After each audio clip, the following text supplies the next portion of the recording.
So good day, ma'am. So I'm going to discuss about the relationship marketing defined. But first, I am Princess Manises. I'm going to talk about the RM or marketing, um, relationship marketing. So it is a marketing approach na nakapokus dun sa creating, maintaining, enhancing long-term relationship with customer and sa mga stakeholders for mutual benefits. So unlike dun sa mga traditional marketing which is transactional and customer acquisitions oriented.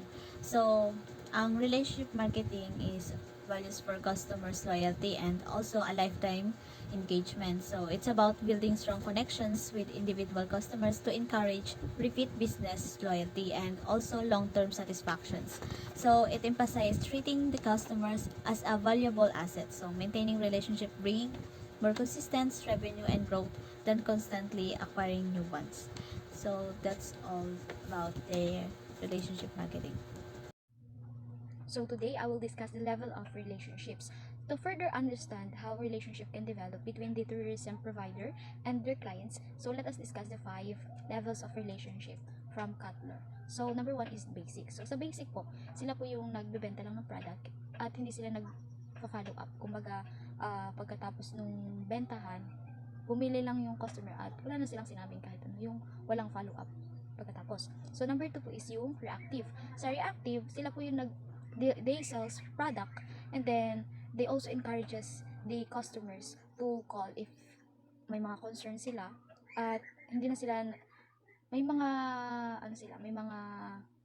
may mga concern, sila dapat yung unang tatawag, yung mga customers, hindi yung pinakang uh, na, tourism provider. So, number 3 po is yung accountable.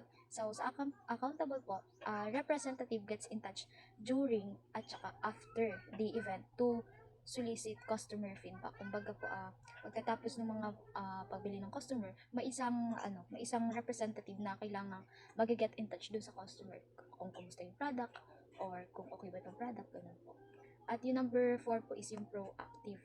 Sa proactive po, salesperson phones customers from time to time to update on product innovations in the prospect of future sales. Tapos, sinasabi po dito, yung salesperson po, may connection silang dalawa between ng customers para magkaroon ng ano po, yung time to time, i-update yung pinakang kung product para magamit nila yun dun sa mga susunod pang mga sales. So, number 5 po is partnership. So, company works continuously with the customer to discover ways to deliver better value. Sa partnership po, yung company, nag-work sila continuously kasama yung customer para ma-discover nila kung ano pa ba yung, kung nag-deliver ba sila ng mga better value.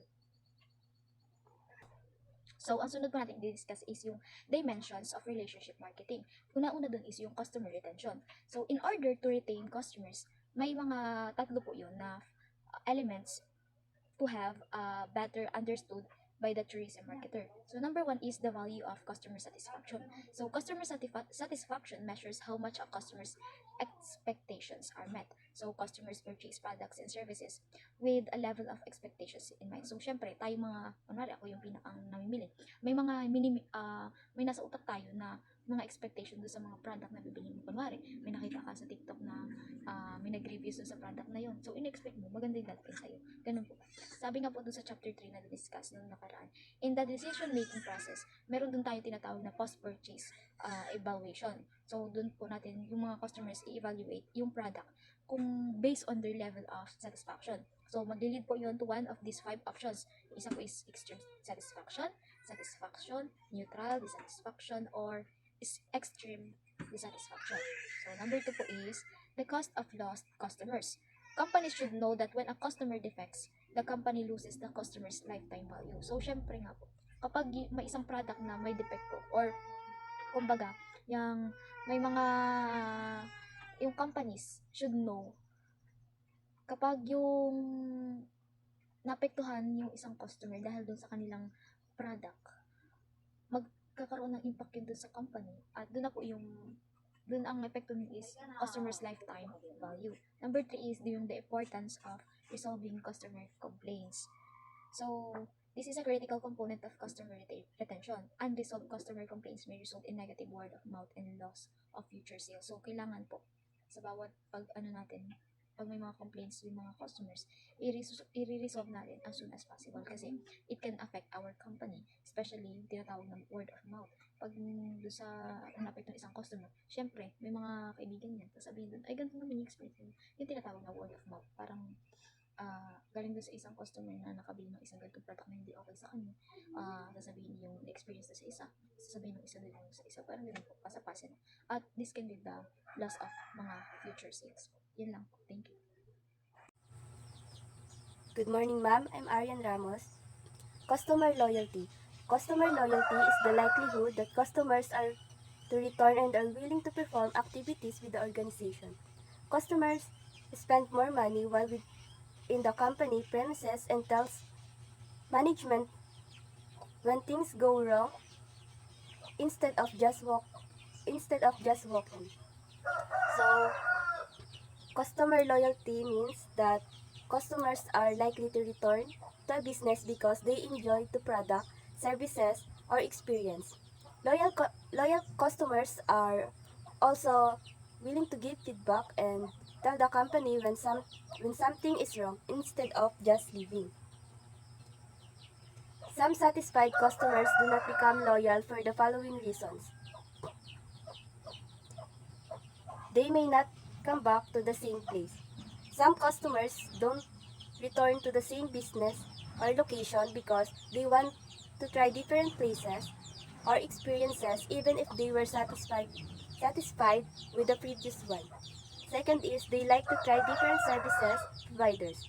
Some customers enjoy exploring other options and want to experience different brands or service providers rather than staying loyal to just one.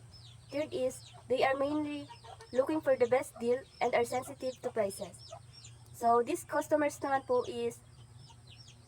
are focused on finding the lowest prices or the best value. So they might jump from one business to another based on which one offers the best deal at the time. Is a loyal program the same as frequency program? Frequency does not build loyalty. It is loyalty that builds frequency. Customers can stay focused on the deal and not on the product. Loyalty program is a strategy undertaken by a firm to manage the three components of the loyal circle: how the service works, value creation, and communication. To create an emotional bond with customers so that they give the firm a majority of their business, provide positive word of mouth, act in partnership with the firm. Frequency program is defined as any program that rewards guests with points, miles, stamps, or punches that enable them to redeem such rewards for free or discounted merchandise. With frequency programs, sales may increase as they would with price discounts. Repeat purchase may also increase, but the focus is on the rewards and not on the product superiority or brand relevance. So, ang loyalty program po is about building a strong emotional connection with customers. It encourages them to give most of their business to the company, recommended it to others, and spend more money. The idea is to make customer feel value and form a lasting relationship with them. While frequency program is this program rewards customers for repeating purchases, like giving points or stamps that can be exchanged for discounts or free products. While it encourages repeat business, it's mainly focused on the rewards, not on creating a deeper emotional connection with the customer. My topics is referrals from satisfied customer. Referrals positive word of mouth will be most likely generated by satisfied and loyal customers. This amounts of high level of positive reinforcement on the per case decision of prospective customer. With the advent of social media, electronic word of mouth creates a wider range of positive reviews. With the intangibility of the tourism product, there is a heavy reliance on the experience of others. What others people say about the product or destination matters a lot. In the pre-purchase stage of would-be customers, there is less involved in the purchase of a product, since other people have already tried. If we're satisfied, hence word of mouth is one of the most sought after information by prospective customer when evaluating alternatives. Ano nga ba ang referrals from satisfied customers? Ang referrals is kapag satisfied ang isang customer sa product or service, lalo na sa tourism gaya ng hotel, stays, tours, or restaurant, possible na malaki ang chance na mag-share siya ng magandang experience niya sa iba. Ito ang tinatawag na word of mouth. Kapag ang isang tao ay nagkwento ng positive experience niya, nagkakaroon ng positive enforcement para sa mga gustong bumili, mag-try rin ng product or service. For example is yung kapag naghahanap ka ng hotel sa Baguio, madalas tumitingin ka muna sa mga reviews sa Google o TripAdvisor, right? Mas pipiliin mo yung mga may hotel na maraming 5-star reviews at good feedback kaysa sa hotel na walang review or mas negative feedback. Kaya sa marketing ng tourism, yung word of mouth is lalo na ngayon sa social media is one of the most powerful tools to attract new customers. Next is complaint management system. One of the most challenging tasks of a service industry in handling complaints. The variability of the tourism product sets a precondition of an avoidable difference in the delivery of the service. One cannot expect to deliver tourism product and service perfectly every time.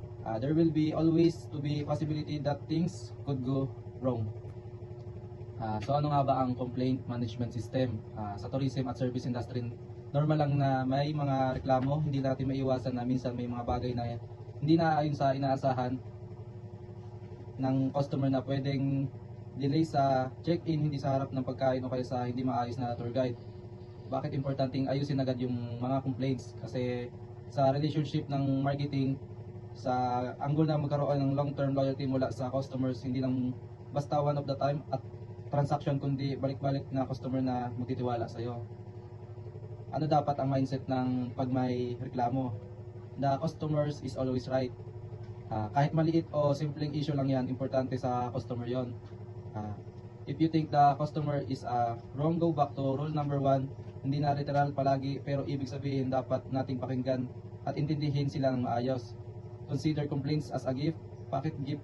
Kasi nagbibigay sila ng feedback para sa mabuti mo ang mga serbisyo. Mas okay na magreklamo sila kaysa umalis na lang sila nang hindi mo alam yung feedback.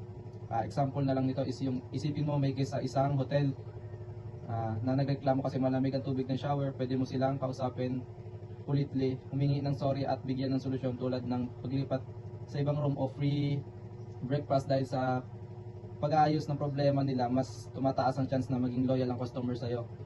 Bakit importante ang complaint management? Dahil sa dissatisfied customer who complain are easier win back than closed tools na natahimik na lang na hindi bumabalik. Research shows bad reviews spread faster than good ones. Kaya kung hindi maayos ang reklamo, baka i-post pa sa social media at maka-apekto pa sa reputasyon ng business. Kung maayos naman ang pag-handle, they might even post a good review about no fix the problem quickly and person. Good day, ma'am. I am Tricia May M. Tolentino, and I'll be discussing the internal marketing within hospitality industry. Principle of internal marketing mirrors the external marketing strategies. So, just as hotels aggressively market themselves to attract guests, they need to actively market employment opportunities to attract and retain top talent. So, this may involve competitive salaries, benefit packages, professional development programs, and a positive work environment. So, karaniwan sa mga hotel is ang tinatarget nila yung mga top university graduates, and nag-o-offer sila ng mga attractive packages to secure a skilled workforce. Happy employees makes happy customers.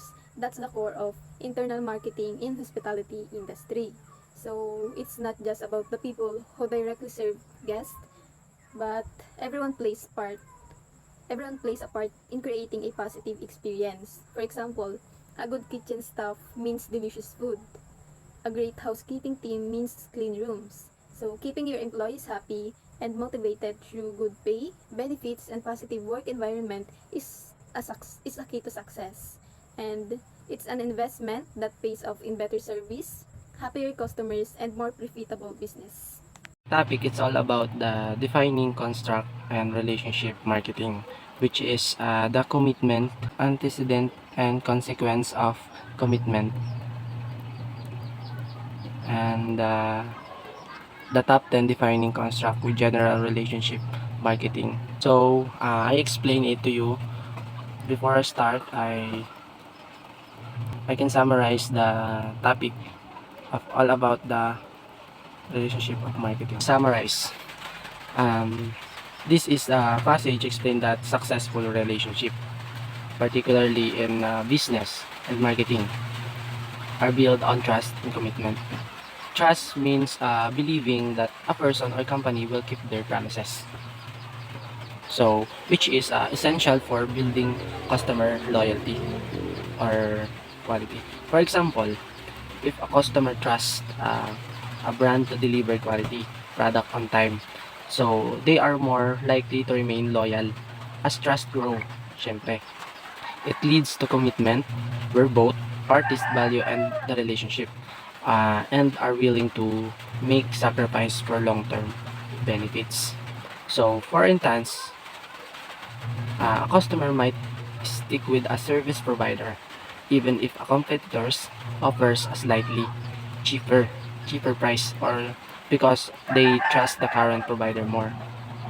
The text also highlights that certain behaviors like being dishonest and opportunity can damage trust and harm the relationship.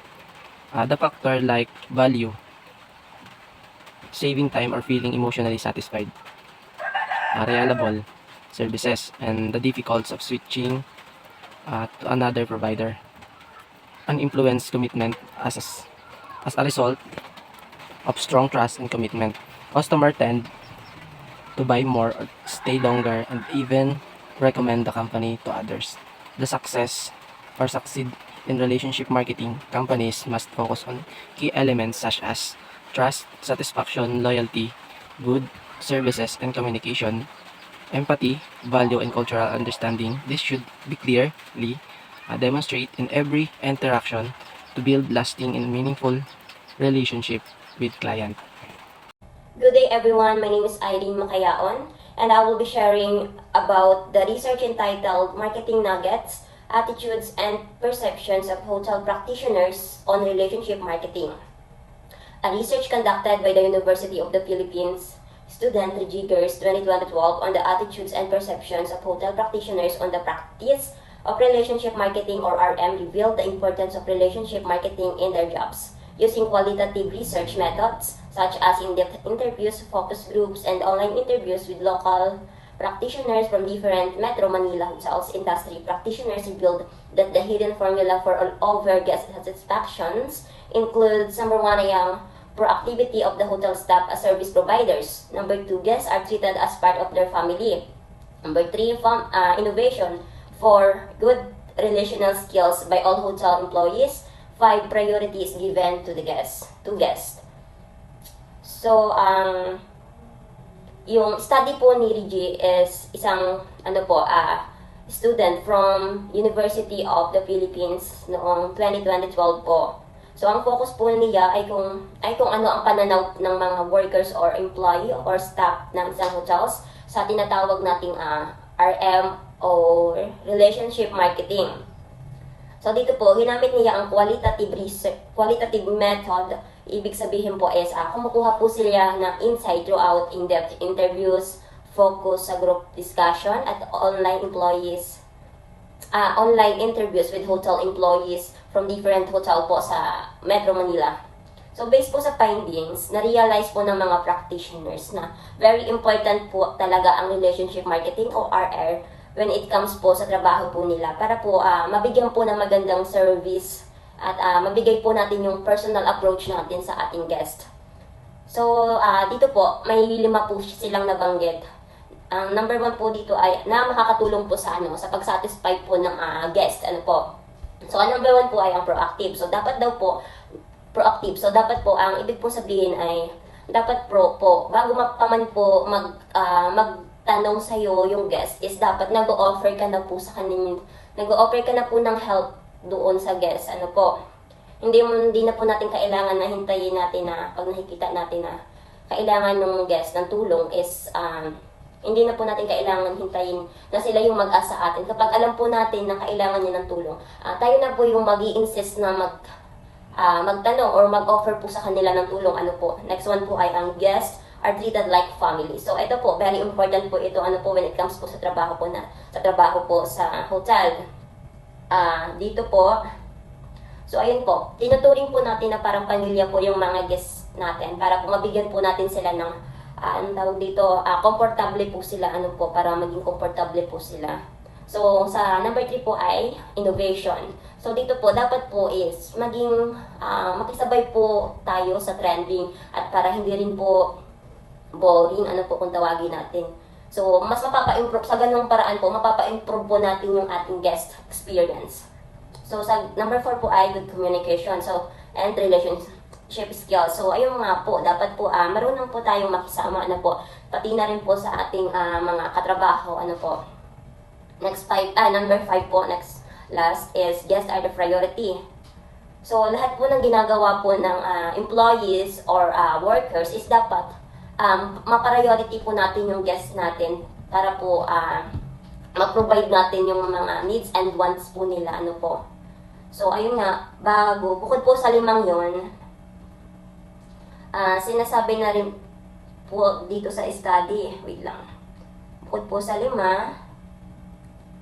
further response perceived that relationship marketing delves on a mutual exchange of benefits for both the hotel and guest or RM is a tool to achieve customer loyalty and should be part of the service culture of the hotel. Lastly, the study revealed that hotel practitioners perceive RM as a mean retain customer. Hence, study recommends that hoteliers create and implement more customer-centered and satisfaction-driven marketing strategies which are the core of RM. So, dito po, bukod po sa 5 nabanggit is, nasabi rin sa study na ang relationship marketing ay, tawag dito, give and take po, magbe-benefits po yung magbe-benefits po ang guests natin sa service po natin na binibigay sa kanila. And at the same time po is magbe-benefits din po yung ating hotel. Magbe-benefits din po tayo from it sa pamamagitan po ng pagbalik po nila sa atin, yung tinatawag. At saka mas malaki po yung chance na maging loyal po yung customers natin at bumalik po sila ulit. Para po doon sa hotel employees naman, hindi lang dapat daw po na sapat na magaling lang yung service natin, kailangan marunong din tayong makirelate sa guest dahil sa ganitong paraan po, bumabalik po yung mga guest po at nagiging loyal po sila.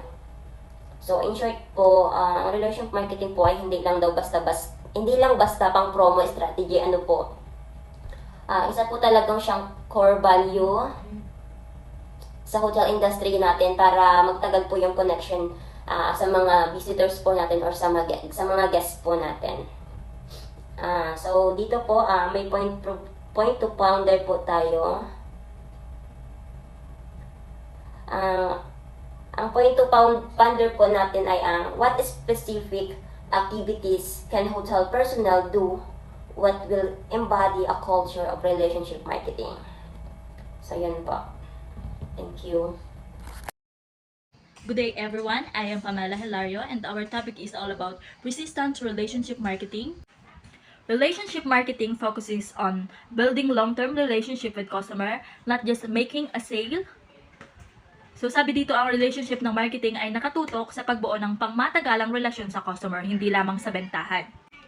In the tourism industry, this can help a business to encourage repeat customer and loyalty. Sabi nga dito sa industriya ng turismo, makakatulong ito para bumalik ang customer at maging loyal sila. However, some businesses still hesitate or resist using relationship marketing. May mga negosyo pa rin naman na nag-aalangan o tumatanggi pa rin na gamitin ang relationship marketing.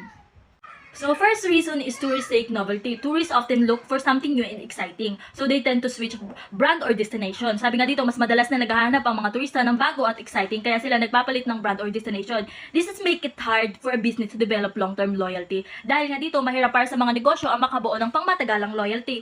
Even if they are satisfied naman, marami pa rin turista still want to explore other option. Mas na pumipili pa rin sila ng mga ibang product na kailangan nilang i-try para magkaroon sila ng satisfaction. So, the reason to naman is hard to work closely with customer. Because of online bookings in digital platforms, tourists have less direct contact with business. Sabi nga dito, dahil sa mga online booking at digital platforms, nababawasan yung mga direct na ugnayan ng mga turista sa isang negosyo. They often skip intermediaries like travel agents and book everything themselves. Sabi nga dito, mas madalas na hindi sila dumadaan sa travel agent. Sila na mismo ang nag-aasikaso nun. So, this reduces opportunities to build personal connection and trust. Sabi nga dito, nababawasan nga yung tuloy na pagkakataong makabuo ng personal na connection ng may mga negosyo sa mga turista. So, reason 3. Some think it's unnecessary. Some tourism businesses believe that good services and customer satisfaction are already enough. Iniisip ng ibang tourism businesses na sapat na nga daw yung magandang serbisyo at kasiyahan na ibinibigay sa customers. They see relationship marketing as an extra work that's not really needed na daw. So para sa kanila, nadadagdagan pa daw ang trabaho lang daw ang relationship marketing na hindi naman na kinakailangan. So they assume that satisfied customer will return on their own. Sabi nga nila, akala nila kusa daw babalik ang mga satisfied na customer. A clarification on relationship marketing. So, relationship marketing doesn't replace traditional marketing. It's add value and strengthen it. So, business still need to attract new customer while maintaining loyal ones, just like in the funnel model. So, both are important for long-term success. In conclusion, by understanding why business resists relationship marketing, we can create better tourism strategy. And the goal is to balance between gaining new customer and treating loyalty with all customer. So, that's all. So, good day po ma'am. I'm Lexter Vertusio and my report is reasons people fail to build customer relationships. This passage outlines the reasons why organizations fail to build strong customer relationships. By looking at the point mentioned, we can see that a lack of communication and follow-through plays a significant role in hindering the development of these relationships. When organizations ignore inquiries, emails, calls from customers or fail to address complaints promptly and effectively, it creates a sense of neglect and frustration among customers. And additionally, not taking the time to understand customer needs and preferences, failing to deliver on promises made, and shifting blame rather than taking responsibility all contribute to a negative customer experience. Next is, building a strong relationship with customers requires open communication, reliability, and a genuine effort to meet their expectation. By addressing these common pitfalls, organizations can work towards establishing trust and loyalty with their customer base. And another example po nito is yung may 8 po silang example. Number 1 is yung ignore inquiries. Number 2 is ignore customer emails. Number 3, do not return calls within a reasonable amount of time. 4 is fail to get to know the customer. 5 is fail to satisfy the customers. 6, fail to deliver that was promised. 7, do not act on complaints. And number 8 is find fault in the service delivery by pointing fingers